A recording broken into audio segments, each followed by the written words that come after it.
Hi, I'm Jeff Tackney. I'm Jen Tackney, And we're Team TeamTackney. Tackney.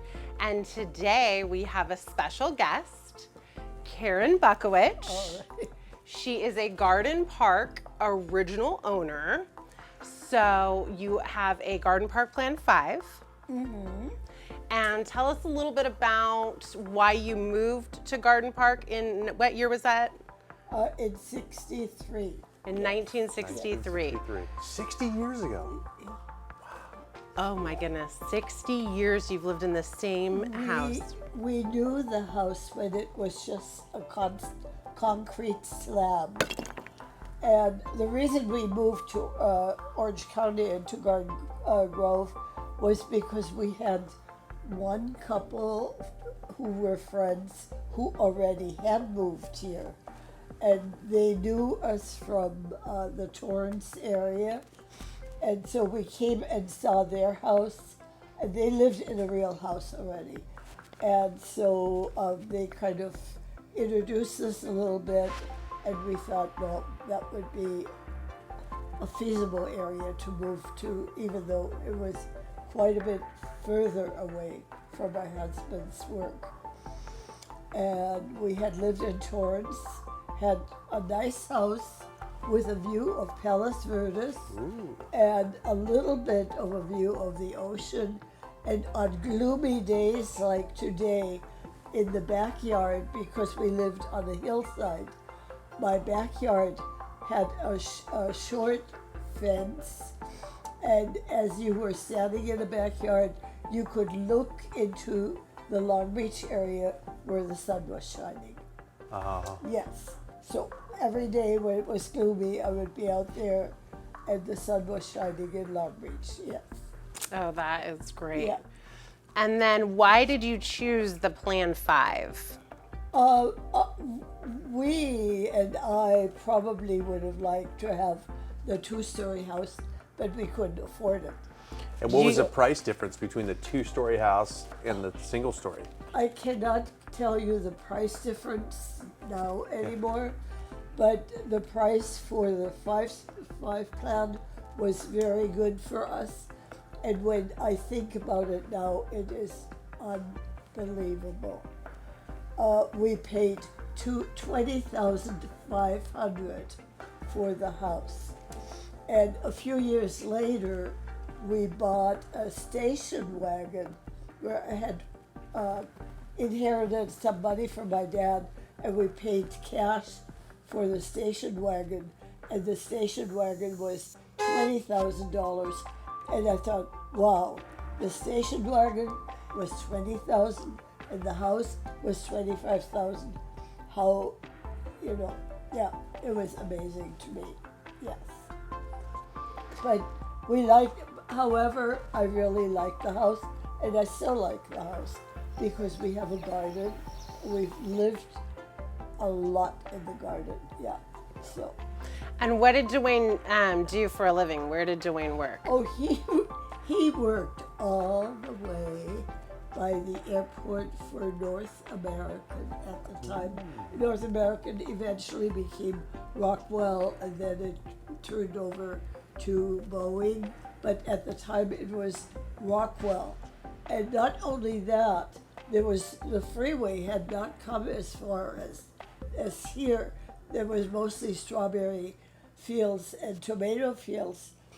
And so my husband had to work overtime at night sometimes, and he was in a carpool. So he'd go into work with a carpool, and I had to go at about 10 o'clock at night and drive all the way over to the airport and pick him up. Oh, Oh my goodness, Wow. yes. And not only that, the freeway had begun being right around Long Beach somewhere. So I was supposed to drive on the freeway, and I was scared stiff of the freeway. And my knees would shake when I tried to get on. And I decided no more of this. And so I drove all the way on surface streets, back and forth. and that was all the way to LAX. Yes, yeah. Nice. But we had an old lady living next to us, and her name was Zachmeyer. And she had her son lived around the corner. So one day I asked Mrs. She was somewhere in her maybe 70s or 80s, and I asked her if she could babysit, and she said, "Oh no, I have a heart condition." So I left her alone. So a few weeks later, her in-laws, the lady was out on the sidewalk, and I said, "It's too bad your mother-in-law can't babysit." She said, "Oh, ask her. There's nothing wrong with her." So I asked her one more time, and voila, she became my wonderful babysitter. She never wanted any money, and she would just be there until we came back at 11 o'clock or whatever at night. And so eventually, and she lived alone in the house, in her house. And so one day, I asked her, I said, "Oh, Mrs. Eckmeyer, there were some kids outside and they were saying hi to her." And I said, "Oh, you know these children." She said, "Oh yeah, I babysit all over the neighborhood." I didn't know that. So she was very sweet, yeah. Oh yes, one thing more that is kind of fun. We had lived in the house, we had moved in the house in August, and then had lived in the house a little bit over half a year, and I had a visitor from Germany for my family.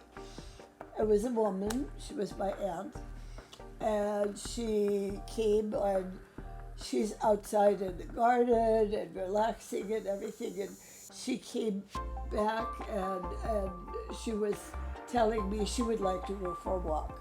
And so she went for a walk, and she came back and she said, "Oh, Karin, you live on the moon," because there were no bushes, there were no grass, there was no grass, there was nothing. There were no fences. You could look from the end of the street all the way up to Cerulean. Oh Yeah. my goodness. Yeah, so she told me, "You live on the moon." Yeah. That is so great. So do you remember how we met? No.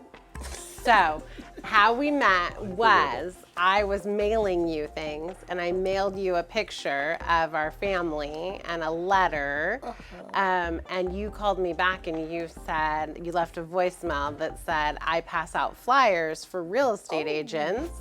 And so my mom actually really encouraged me. She listened to your voicemail and she said, "Jennifer, she's a senior citizen, give her extra money, you have to hire her." So we did, and that was 7 years ago.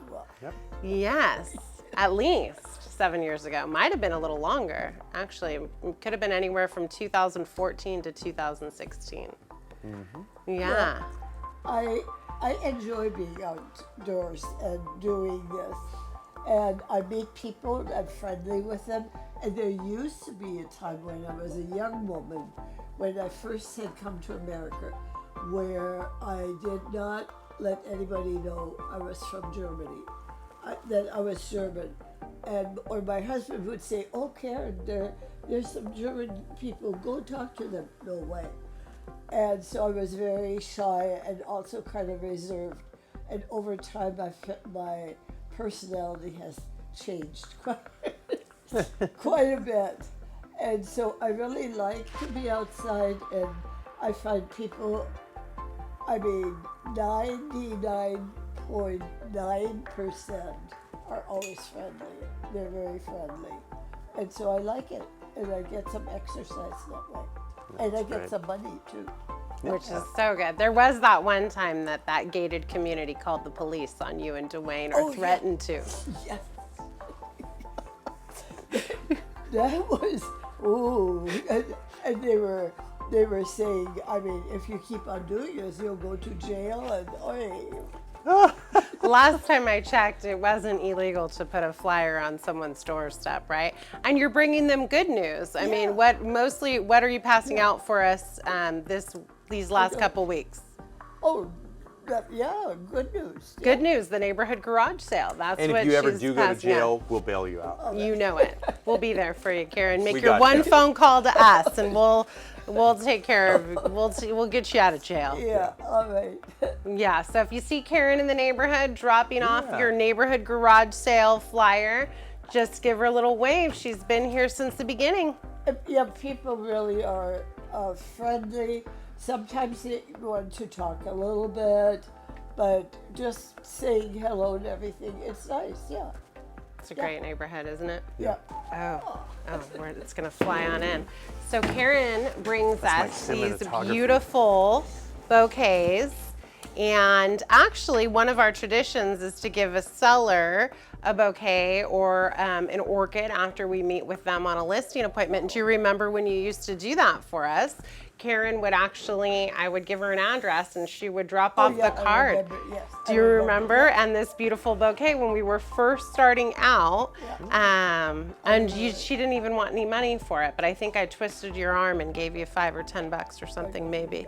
Me either, but I think she was so sweet. So this is a Karin Buccowich special, and we love them. We have a little bit of jasmine, They're kind of, nasturtium, and what's this one I called? don't know what those are called, but in Germany, the meadows in Germany, in the countryside, the meadows are very beautiful. And this is one flower that grows wild in the meadows, but there are many other varieties of flowers. So when we were children and we'd go to the meadows, you could come back and have the most beautiful, colorful bouquet in your hands. And well, I mean, for us kids, it was a big deal to go cherry stealing or making, cherry stealing was a big one. With apples, the apple trees in the hillsides were very, very many. And we knew where the best apples were growing. And with the cherry trees, there were not that many, but no farmer ever said anything like don't. And so we kids knew where these cherry trees are located, but when you got there, the lower branches, they were all picked already. There were no cherries on the lower branches. And then when you looked up, oh yeah, up there are the cherries. Oh, we couldn't get there. Yeah, so. Someone had beat you to the cherries, huh? Yeah. That's great. Well, again, thank you for all that you do for us at TeamTackney and for telling everybody about being an original garden park owner. Well, I'll keep on. For me, it's fun to make a bouquet, so I'll keep on bringing those. Yes, Well, we please. love I them. will, Thank you yeah. so much. And it's fun for us to receive them, so thank you. Okay. Yes, we love them. Thank you again for your time. You're welcome. All right, thanks, Karen. If you've enjoyed this video, please make sure to give us a thumbs up, hit the like button, and if you want to see more videos about Garden Grove, Garden Park, original owners, make sure you subscribe to our channel. Thanks for watching. Bye for now. Bye-bye. Okay, see, there's the plane. Oh, I love to Whoa, see that's a those. big plane. Isn't it I great? love to see those. Looks like a seed. Yeah, you pass out flyers for us. You know, a little bit about who Your you sweet are. like birthday cake. We've known each other since 2016 now. Wow. I isn't know. that